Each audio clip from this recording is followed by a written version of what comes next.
विद्यार्थी मित्रांनो नमस्कार. मी प्राध्यापक सुहास कुलकर्णी आपलं ऑनलाईन अभ्यासक्रमामध्ये स्वागत करतो.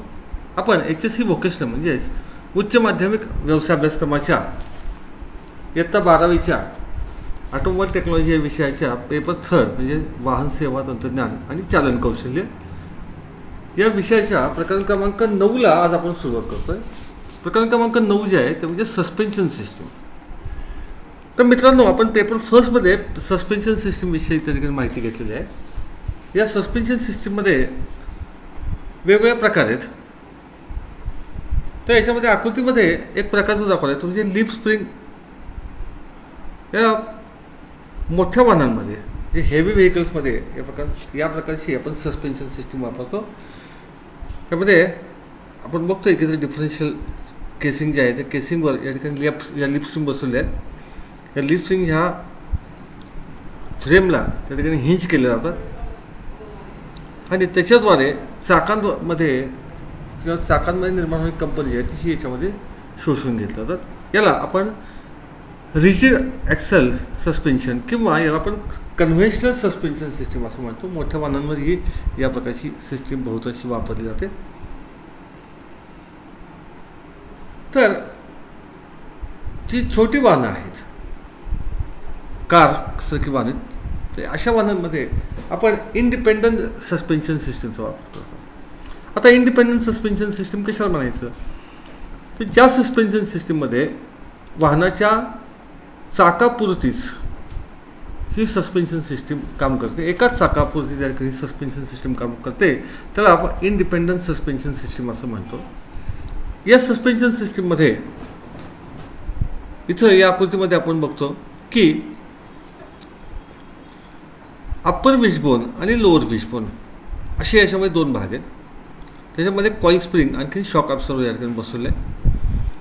हे अप्पर विशबोन आणि लोअर विशबोन जे आहेत हे त्या ठिकाणी स्टब ॲक्सेलवर जोडलेले आहेत. स्टब ॲक्सेलवर या ठिकाणी हा स्पिंडल आहे आणि स्पिंडलवर आपण चाक बसवतो. ज्यावेळेस हे चाक ज्यावेळेस वर खाली होत असतं त्यावेळेला त्या चाकाद्वारे निर्माण झालेली कंपनी जी आहे ही कंपनी या ठिकाणी कॉईल स्प्रिंग किंवा त्यामध्ये असणाऱ्या शॉक ॲब्सॉर्बर त्या ठिकाणी शोषून घेतली जातात आणि ती वाहनाच्या बॉडीपर्यंत ती पोचवून दिली जात नाहीत.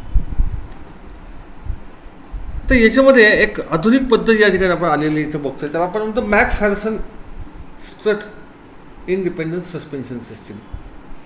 आजकालच्या बहुतांशी कारमध्ये आपल्याला ही सस्पेन्शन सिस्टीम पाहायला मिळते. या मॅक्स फॅरसन ट्रस्ट सस्पेन्शनमध्ये आपण बघतो ह्याच्यामध्ये फक्त लोअर विशबोन दिलेला आहे, तुम्हाला आपण लोअर कंट्रोल आर्म या ठिकाणी म्हणतो. हा लोअर कंट्रोल आर्म जो आहे हा स्टब ॲक्सेलला इथं जोडलेला आहे आणि त्याची दुसरी बाजू जी असते ती गाडीच्या बॉडीला जोडलेली असते आणि ह्याच्या वरच्या बाजूला इथं एक स्ट्रट दिलेला आहे. या स्ट्रटमध्ये इथं कॉईल स्प्रिंग आणखीन त्याच्यामध्ये शॉक ॲब्सॉर्बर अशा प्रकारची याची रचना आहे. सध्याच्या वाहनांवर ही पद्धत जी आहे ही जास्त वापरली जाते. ह्याच्यामध्ये इंजिन कंपार्टमेंटमध्ये आपल्याला जास्त जागा मिळते. तसंच हा जो प्रकार जो आहे हा प्रकार हा चांगला मजबूत आणखीन किफायतशीर असल्या कारणानं आजकालच्या वाहनांमध्ये ह्याचा जास्त वापर केला जातो. आता या सस्पेन्शन सिस्टीममध्ये जे काही दोष निर्माण होतात त्याची कारणं आणि त्याचे उपाय याच्याविषयी आपण या ठिकाणी माहिती घेणार आहोत. पहिलं जो या ठिकाणी आपण जो दोष बघणार तो म्हणजे स्प्रिंगमध्ये आवाज येतो. आता लिप स्प्रिंग जी आपण वापरलेली आहे या लिप स्प्रिंगचा काही कालांतरानं त्यामध्ये लिप स्प्रिंग जो आवाज येतो त्याची कारणं आहेत. तर पहिलं जे आपण कारण बघतोय ते म्हणजे लिप स्प्रिंगला लुब्रिकेशन नसणे. ही जी लिप स्प्रिंग आपण वापरलेली आहे या लिप स्प्रिंगला त्या ठिकाणी आपण लुब्रिकेशन करतो. हे लुब्रिकेशन जर नसेल, आता लिप स्प्रिंगचं तत्व जर आपण बघितलं तर लिप स्प्रिंग जे असते ही लिप स्प्रिंग ज्यावेळेला त्याला शॉक बसतो किंवा ज्यावेळेस त्याच्यामध्ये त्याला कंपनं निर्माण होतात त्यावेळेला हा लिप स्प्रिंगमध्ये असणारे हे पाटे जे असतात हे पाटे हे पुढे मागं सरकून त्यांच्यामध्ये निर्माण झालेलं शॉक आहे हा त्याकडे ॲब्सॉर्ब करतात. तर ह्याला लुब्रिकेशन जर नसेल तर त्याच्यामध्ये त्याला लुब्रिकेशन करणे गरजेचं आहे. आता लिप्समध्ये लुब्रिकेशन ज्यावेळेस करतो त्यावेळेला ॲक्च्युली लिप स्प्रिंगमध्ये कसं आहे की त्याच्यामध्ये जे घर्षण निर्माण होतं पाटांमध्ये, जे घर्षण निर्माण ते त्या कंपनी शोषण्याचं काम करत असतात. तर यासाठी लिप स्प्रिंगला लुब्रिकेशन करण्यासाठी ग्राफाईट पावडर आणखीन ग्रीस यांचा वापर केला जातो. आता म्हणजे दुसरं जे असं कारण आहे ते म्हणजे यू बोल्ट लूज असणं. आता आपण लिप स्प्रिंग जे बघितले ते लिप स्प्रिंग ह्यामध्ये अनेक पाटे एकत्र जोडून या ठिकाणी आपण ही लिप स्प्रिंग तयार केलेली आहे. या लिप स्प्रिंगला एकत्र ठेवण्यासाठी त्या ठिकाणी यू बोल्टचा वापर केला जातो. या ठिकाणी एक यू बोल्ट दिलेला आहे, याचा वापर या ठिकाणी केलेला असतो आणि त्या यू बोल्टद्वारे त्या ठिकाणी लिप स्प्रिंगला एकत्र केलं असतं. हा यू बोल्ट जर लूज असेल तर लिप स्प्रिंगमध्ये आवाज येणार आहे. तो यू बोल्ट जो असतो तो घट्ट करणं गरजेचं आहे. शॅकल पेन व बुश लूज असणं. आता इथं लिप स्प्रिंग जे आहे, लिप स्प्रिंगची ही गाडीच्या चासीला जोडलेली असताना त्यामुळे पुढची बाजू जी आहे ही चासीला फिक्स अशा पद्धतीने जोडलेली आहे, त्याला आपण हॉकर असं म्हणतो. आणि मागची बाजू जी आहे ती या लिप स्प्रिंगची जी होणारी हालचाल आहे ही सामावून घेण्यासाठी इथं शॅकल जॉईंट या ठिकाणी दिलेला आहे, तो थोडासा झुलता राहतो. तर ह्याच्यामध्ये ज्या बुशच्या साह्यानं ही लिप स्प्रिंग शॅकलला जोडलेली असेल, त्याचं बुश जर लूज झालं असेल तर ते बदलून टाकणे गरजेचं असतं. शॅकलमध्ये साईड प्ले असणं. आता हा जो शॅकल जो आहे ह्याच्यामध्ये साईड प्ले दिलेला असतो व निर्माण झाला तो झिजल्यामुळे, ज्याचं बुश झिजल्यामुळे या बहुतांशी स्लाईड निर्माण होतो. त्याला उपाय जो आहे त्यामध्ये शिम्स घालायला लागतात. शिम्स म्हणजे हे निम्म्या आकाराचे वॉशर जे असतात अशा प्रकारचे ते शिम्स याच्यामध्ये घालून ते टाईट केलं जातं. तर अशा प्रकारे जे स्प्रिंगमध्ये जे आवाज येतात त्याचे आपण कारण आणि उपाय बघितले. दुसरा जो आहे तो म्हणजे हार्ड किंवा रफ राईड. आता हार्ड किंवा रफ राईड हा जो हे आहे की ज्या वेळेला गाडी रस्त्यावरून जात असते त्यावेळेला रस्त्याचे असणारे धक्के जे आहेत ते ड्रायव्हरला किंवा गाडीमधल्या पॅसेंजरला हे जाणवणं आणि त्यांचा जो प्रवास जो असतो हा त्या ठिकाणी सुखकारक होऊ शकत नाही. त्याला आपण हार्ड किंवा रफ राईड असं म्हणतो.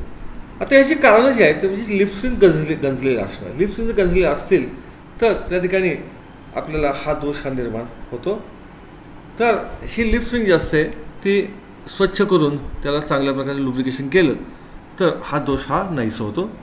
शॅकल पिन शॅकलमध्ये जाम असणे. आता मगाशी आपण बघितलं की इथं हा शॅकल जॉईंट आहे, तर त्याच्यामध्ये शॅकल पिन जी बसवलेली असते ते शॅकल जॉईंटमध्ये जाम झाले असेल तर तरीसुद्धा त्या ठिकाणी त्याची मुवमेंट ही व्यवस्थित होत नाही. ती मुवमेंट जर झाली नाही व्यवस्थित तर जे निर्माण होणारे शॉक जे असतात ते डायरेक्ट त्या ठिकाणी चासीला बसू शकतात. तर ते शॅकल पिन काय करा, ती शॅकल पिन मोकळी करून घ्या आणि त्याला चांगल्या प्रकारे लुब्रिकेशन करा. शॉक ॲब्सॉर्बर खराब असणे. आता या ठिकाणी आपण बघतो की लिप स्प्रिंगवर एक शॉक ॲब्सॉर्बर या ठिकाणी बसवलेला आहे. ह्या शॉक ॲब्सॉर्बर काय करतो की ज्यावेळेस लिप स्प्रिंग दबते त्यावेळेला तिला हळूहळू त्या ठिकाणी सोडायचं काम हा शॉक ॲब्सॉर्बर करतो. तर हा शॉक ॲब्सॉर्बर जर खराब झाला असेल तर लिप स्प्रिंग असते ती बाउन्सी अशा प्रकारचं तिचं काम होतं आणि त्यामुळं त्या ठिकाणी शॉक आपल्याला हादरे बसतात. तो शॉक ॲब्सॉर्बर जर खराब झाला असेल तर तो बदलून टाकणे गरजेचं असतं. तर एखादा एक शॉक ॲब्सॉर्बर बदलून चालत नाही, तर दोन्ही बाजूचे शॉक ॲब्सॉर्बर बदलावे लागतात. लुब्रिकेटिंग पॅडची झीज होणे. आता इथं या ठिकाणी बघा की जे लिप स्प्रिंग जे दिलेले आहे ह्याच्या टोकाला इथं लुब्रिकेटिंग पॅड जे दिले ते काय या ठिकाणी लिप स्प्रिंगला सतत इथं लुब्रिकेशन करण्याचं काम करत असतात. ते पॅड जर खराब झाले असतील तर त्या पॅड जे असतात ते बदलून टाकणं गरजेचं आहे. पुढं इंडिपेंडंट सस्पेन्शन सिस्टीममध्ये जर काही दोष निर्माण झाला असेल. आता इंडिपेंडंट सस्पेन्शन सिस्टीम जर मगाशी आपण जी बघितलेली आहे त्याच्यामध्ये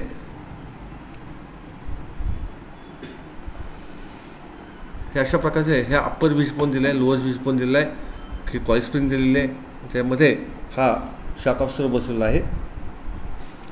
तर त्याच्यामध्ये हे जे अप्पर विशबोन आणि लोअर विशबोन जे आहेत हे या ठिकाणी बॉल जॉईंटच्या साह्यानं इथं ॲक्सेलला जोडलेले असतात. ते बॉल जॉईंट जर जाम झाले असतील तर हा प्रॉब्लेम निर्माण होऊ शकतो. तर हे जे बॉल जॉईंट जे आहेत हे लुब्रिकेशन करा, किंवा एखादा भाग जर झिजला असेल तर त्याकडे बदलून टाकणं गरजेचं असतं.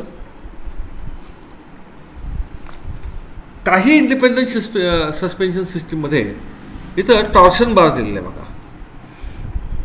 या ठिकाणी हा एक टॉर्शन बार या ठिकाणी दिला असतो.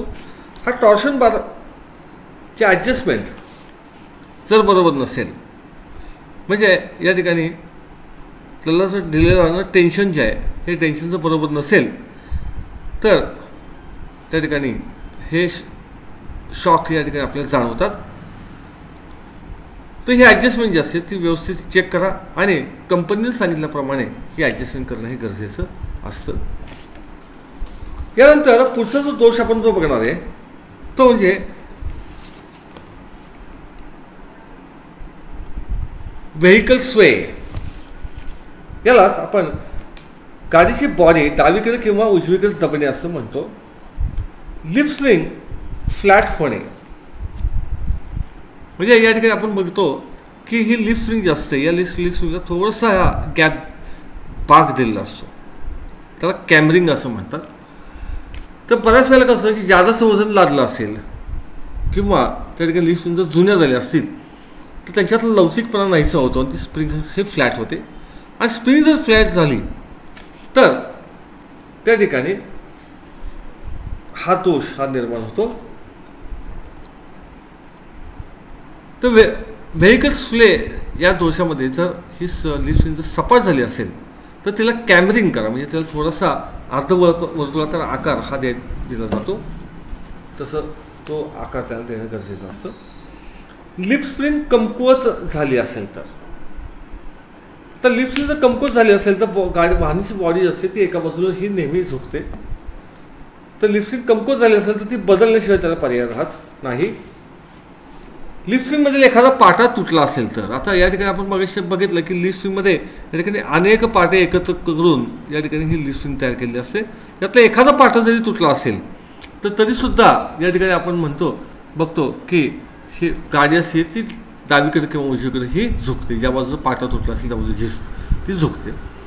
तर ती लिप स्प्रिंगची तो पाटा जो असतो तो बदलून टाका. लिप स्प्रिंगला अनावश्यक लुब्रिकेशन करणे. आता मागाशी सांगितलं की लिप स्प्रिंग ही बहुतांशी त्या ठिकाणी घर्षणाच्या तत्वावर काम करते. तर काही लोक काय करतात की या लिप स्प्रिंगला नको तेवढं ग्रीस लावतात आणि ग्रीस जर लावली तर ती लिप स्प्रिंगमध्ये ज्या वेळेला त्याला धक्का बसतो किंवा ज्या वेळेला गाडी एखादी तुमच्या दगडावरून जाते किंवा खड्ड्यातून जाते त्यावेळेला लिप स्प्रिंगमध्ये जे घर्षण होणं गरजेचं आहे ते घर्षण होत नाही, त्यामुळं हा प्रॉब्लेम होऊ शकतो. तर याला लिप स्प्रिंग बदलण्याशिवाय दुसरा पर्याय राहत नाही, किंवा ते जर तुम्हाला आपल्याला शक्य असेल तर लुब्रिकेशन कमी करून बघा. पण तसं जर शक्य होत नसेल तर त्या ठिकाणी लिप स्प्रिंग बदलण्याशिवाय पर्याय राहत नाही. पुढचा जो दोष आहे तो म्हणजे स्प्रिंगला वजनामुळे बाक येणे.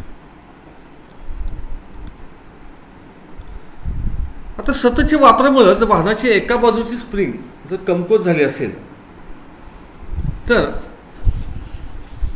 स्प्रिंगला बाक येतो. त्याशिवाय ते स्प्रिंग बदलण्याशिवाय पर्याय राहत नाही.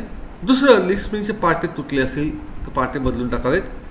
कॉईल स्प्रिंगची ॲडजस्टमेंट चुकीची असेल तर, आता मागाशी आपण बघितलं की या ठिकाणी ही कॉईल स्प्रिंग या ठिकाणी आपण बसवलेली आहे या इंडिपेंडंट सस्पेन्शन सिस्टीममध्ये. तर ही जी ॲडजस्टमेंट जर चुकीची असेल तर त्या ॲडजस्टमेंट कंपनीनं सांगितल्याप्रमाणे ती करून घेणं गरजेचं असतं.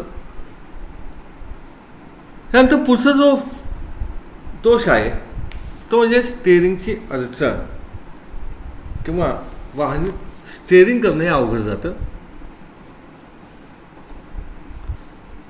त्याचं सुद्धा कारण तेच आहे की एका बाजूची स्प्रिंग जर वजनाने जास्त दबली असेल तरी सुद्धा त्या ठिकाणी गाडीच्या एकाच चाकावर लोड येतो आणि त्याचा तो जो लोड आहे तो स्टेअरिंगवर येतो. तर अशा वेळी ती स्प्रिंग बदलण्याशिवाय पर्याय नाही. यू बोल्ट लूज असेल तर यू बोल्ट टाईट करा. सेंटर बोल्ट तुटला असेल तर या सगळ्या ज्या लिप स्प्रिंग असतात ह्या एकत्र ठेवण्यासाठी लिप स्प्रिंगच्या मध्यभागी एक बोल्ट त्या ठिकाणी बसवला असतो, त्याला आपण सेंटर बोल्ट असं म्हणतो. आणि सेंटर बोल्ट जर तुटला असेल तर तो बदलणं गरजेचं आहे. आय बोल्ट, आता आय बोल्ट म्हणजे काय, तर या ठिकाणी आपण बघतो की या लिफ स्प्रिंग जे आहेत, या लिफ स्प्रिंगची पहिली लिफ जी असते, या याला पहिल्या लिफला या ठिकाणी एक गोलाकार असा दिलेला आहे, त्याला आपण आय होल असं म्हणतो. तर हे जे आय होल आहे, हे आय होल जर त्या ठिकाणी खराब झालं असेल किंवा तुटला असेल तर ते बदलणं गरजेचं आहे.